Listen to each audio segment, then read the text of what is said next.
When times are tough, people tend to do crazy things in order to make some money.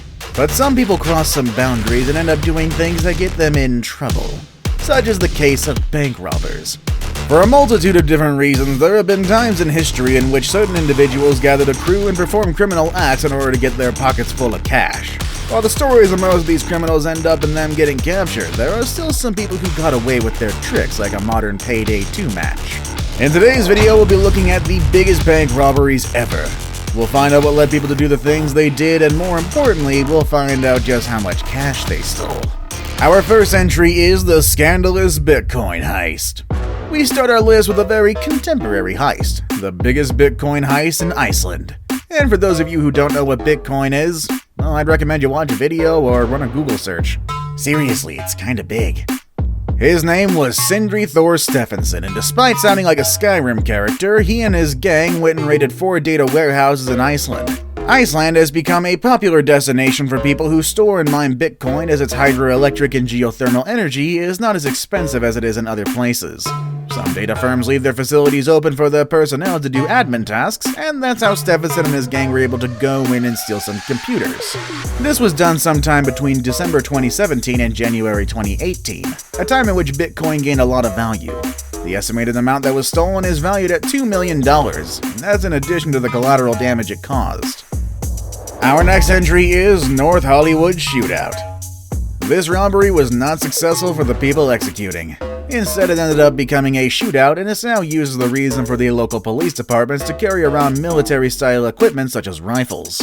Larry Phillips Jr. and his partners in crime, Emil Matasaranu. I'm not even going to try to pronounce that name properly, as that's a crime against words. These two have been successful at robbing 2 banks with military equipment. This was going to be their third, but things got out of control as they entered the vault of the bank and realized that the safes contained way less money than they thought. In their frustration, they fired into the vault and ruined some of the bills that were inside. They managed to gather around $300,000, but when they tried to escape the building, they started firing at civilians and unprepared police officers. They even fired at a police helicopter that was stationed above the building. The shootout ended up taking the lives of Larry and Emil, as well as the lives of 12 police officers and 8 civilians. Our next entry is Chelembra bank robbery. Movies have been an inspiration to a lot of people around the world, even to bank robbers. The heist at this bank in India took its inspiration from the Bollywood film called Dhoom, a movie in which the robbers execute a heist by digging a hole through the floor of the bank with a fortune inside. In real life, a man named Avani Yampura called Joseph, who was also known as Babu, rented an empty restaurant space underneath the Kerala Bank and pretended to be renovating the space. During a long holiday weekend, Babu and his team cracked a hole through the floor of the bank and were able to open the safes. They managed to escape and hid in a place called Kozhikode, and they were able to mislead the police and keep them from finding them.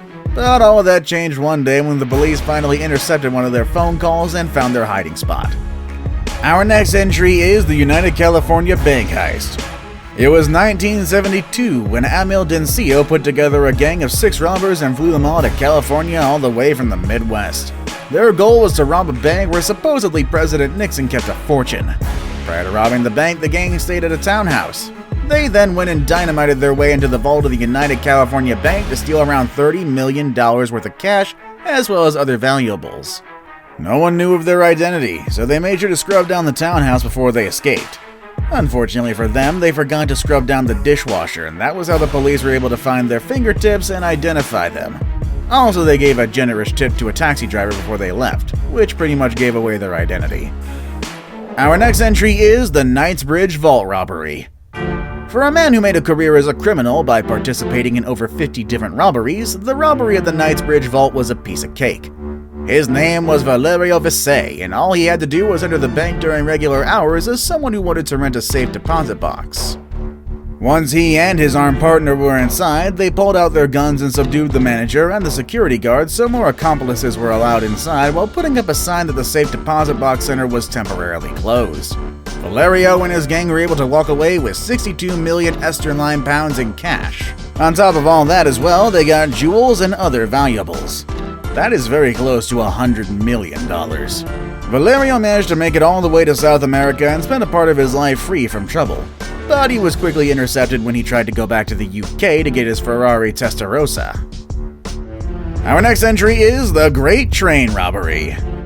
You've probably seen enough movies, read enough books, and played enough rootin' tootin' cowboy shootin' 2 to know about train robberies. And if you haven't watched those movies or read those books, then I'm sure at least you've heard about them. All of them were inspired by this peculiar train robbery that happened in the 60s in the UK, and it took several months to devise this plan. A gang of 15 robbers came together and decided to rig the trackside signal so the train would stop at a very remote location.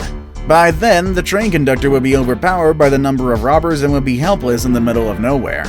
And just like that, the gang was able to take valuables that were worth around 2.6 million sterling pounds, which was roughly $4.1 million. Can you imagine all of that money in the 60s? Those guys became super rich, and they became the inspiration for a lot of the train robbery fiction stories that you hear about today. Our next entry is the U.S. Inside Job. It was September 12 of 1997 when 6 men came together to rob the Dunbar armored facility in Los Angeles, California. It happened on a Friday night, and besides being the largest cash robbery in U.S. history, it also became known for being an inside job.